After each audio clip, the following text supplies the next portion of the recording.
കാര്യം നമുക്ക് ഒന്നും കൂടി നോക്കല്ലേ. നിങ്ങളൊന്ന് നിന്നേ. നിങ്ങളുടെ വണ്ടിയിലെന്താ? വണ്ടിയിലെന്താ? വണ്ടിയിൽ നമ്മൾ കാണാതെ ആരെങ്ങനെ ഒളിച്ചു കയറിയോ? ഒന്നും മിണ്ടാതെ നിക്കടി. വണ്ടിക്കകത്ത് എന്താ? പ്രത്യേകിച്ചൊന്നും ഇല്ലല്ലോ. അകത്തല്ല, പുറത്തേക്കാരെയോ ചോദിച്ചത്. പുറത്തെന്തോ? ഡോറിന്റെ താഴെ നോക്ക്. അതെന്താ, നിങ്ങൾ ശ്രദ്ധിച്ചില്ലേ? ഇതെന്താ സംഗതി? ഒരു കമ്പിളിപ്പതപ്പിന്റെ ഭാഗമാണല്ലോ. ആ, ഇത് ഞങ്ങൾ ഏസിട്ട് പോകുമ്പോഴേ തണുപ്പടിക്കാതിരിക്കാൻ പുതയ്ക്കുന്ന പുതപ്പാ. ഇത് ഡോറിന് പുറത്തേക്ക് വീണ് കിടക്കുന്നോണ്ട് ഞാൻ നിങ്ങളുടെ ശ്രദ്ധയിൽപ്പെടുത്തിയതാ. എന്തൊക്കെ പറയുന്നേ? നീ എന്തിനാ കള്ളം പറഞ്ഞ? ഇത് നമ്മുടെ പുതപ്പല്ലല്ലോ. അമ്പിളി ചേച്ചി നമ്മളെ സംശയിക്കാതിരിക്കാൻ ഞാൻ ചുമ്മാ തട്ടിവിട്ടതല്ലേ. നമ്മളല്ലെന്ന് പറഞ്ഞാൽ എവിടെ നിന്ന് വന്നു, എങ്ങനെ കിട്ടി, അങ്ങനെ പല ചോദ്യങ്ങളും ഉണ്ടാവില്ലേ. നമ്മുടേതല്ലാത്ത കമ്പിളി പതിപ്പ് ഇങ്ങനെ നമ്മുടെ വണ്ടിയിൽ വന്നു. ഇതിനകത്തുണ്ടായിരുന്നിട്ട് നമ്മളെന്താ കാണാതിരുന്നേ? അതാ എനിക്ക് മനസ്സിലാവാത്തെ. നമ്മൾ അങ്ങോട്ട് പോയപ്പം ഈ പതിപ്പ് നമ്മുടെ വണ്ടിയിലുണ്ടായിരുന്നോ? ഉണ്ടായിരുന്നോ? ഉണ്ടായിരുന്നോന്നൊന്നും എനിക്കറിയില്ല, ഞാൻ ശ്രദ്ധിച്ചില്ല. ഇവിടുന്ന് പോകുമ്പോ ഉണ്ടായിരുന്നാണെങ്കിൽ അതെങ്ങനെ വന്നു? ആരെങ്കിലും വണ്ടി കൊണ്ടിടാതെ ഇത് ഇതിനകത്ത് വരില്ലല്ലോ. ഈ പതിപ്പ് ആര് എവിടെ വെച്ച് നമ്മുടെ വണ്ടി കൊണ്ടിട്ടു? ഇത് നമ്മുടെ വണ്ടി തന്നെ കൊണ്ടിട്ടതിന്റെ ഉദ്ദേശം എന്താ? കൺഫ്യൂഷൻ ആയല്ലോ. നമ്മുടെ വണ്ടി തുറക്കാതെ ആർക്കും ഇത് ഇതിനകത്ത് ഇടാനാവില്ല.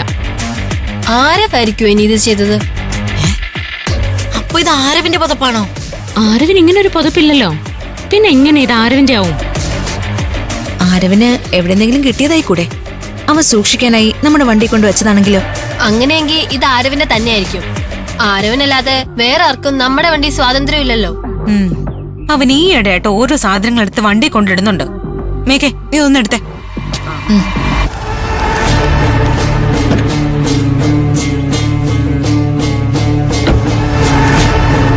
വാ പോവാ.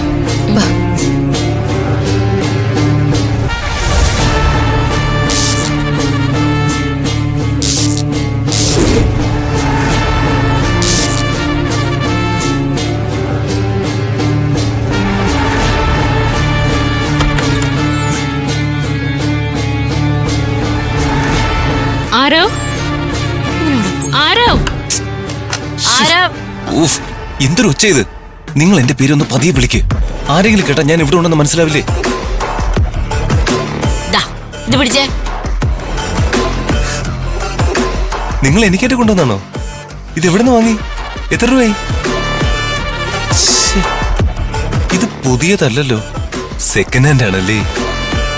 എന്തായാലും നിങ്ങളിത് വാങ്ങിക്കൊണ്ടുവന്ന നന്നായി. തണുപ്പ് കാലം വരുമ്പോ പൊതിച്ചു കിടക്കാലോ. ഈയിടെയായി എന്റെ ആവശ്യങ്ങൾ അറിഞ്ഞ് നിങ്ങൾ പ്രവർത്തിക്കുന്നുണ്ട്. ഇതാണ് നല്ല സ്നേഹമുള്ള സുഹൃത്തുക്കൾ. ശരിക്കും പറഞ്ഞ ഇങ്ങനെയുള്ള സുഹൃത്തുക്കളെ ലോകത്തൊരിടത്തും ആർക്കും കിട്ടില്ല. നീ പറഞ്ഞു തീർന്നോ? നീ പറഞ്ഞു തീർന്നിട്ട് വേണം ഞങ്ങൾക്ക് തുടങ്ങാൻ. നിങ്ങൾക്കെന്താ പറയാനുള്ളത്? ഈ കമ്പിളി പതിപ്പ് നിനക്ക് എവിടുന്ന് കിട്ടി?